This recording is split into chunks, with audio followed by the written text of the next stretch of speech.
हमने पिछले वीडियो में पढ़ा था कि एयर प्रेशर क्या होता है, कैसे वो एटमॉस्फेयर में रहता है और जैसे जैसे हम एटमॉस्फेयर के ऊपर जाते हैं एयर प्रेशर कम होता है। अब हम पढ़ने वाले हैं विंड स्पीड और एयर प्रेशर में डिफरेंस एंड रिलेशन दोनों।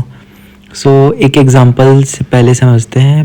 देख, ये एक पॉइंट ए से पॉइंट बी में एक बंदा पैदल चल के गया, वही दूसरा बंदा पॉइंट बी से पॉइंट ए पे सामान लेके आ रहा है।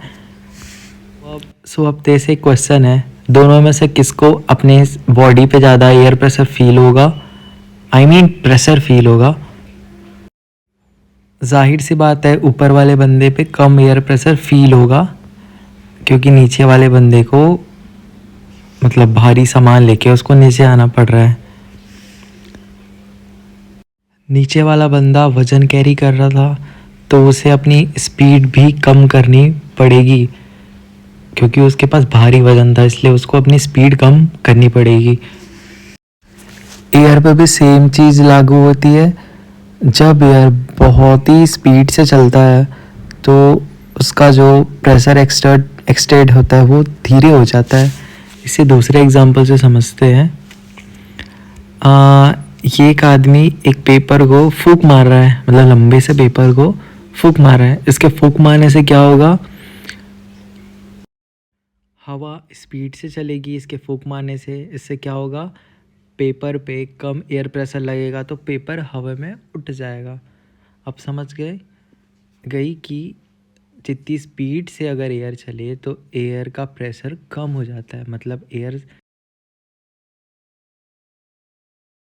अब इससे समझना, when air is increase his speed limit the air pressure will be लो।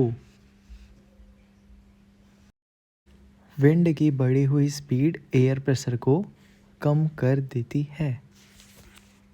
अब ये याद रखना या नोट करना, एयर हमेशा हाई प्रेशर से लो प्रेशर रीजन में ट्रैवल करता है। मान ली ये एक्स है महासमुंद, ये वाई है रायपुर। अगर एक्स महासमुंद में हाई एयर प्रेशर है और रायपुर में लो एयर प्रेशर है तो हवा महासमुंद से रायपुर की ओर मूव करेगी। The difference in air pressure causes the movement in air.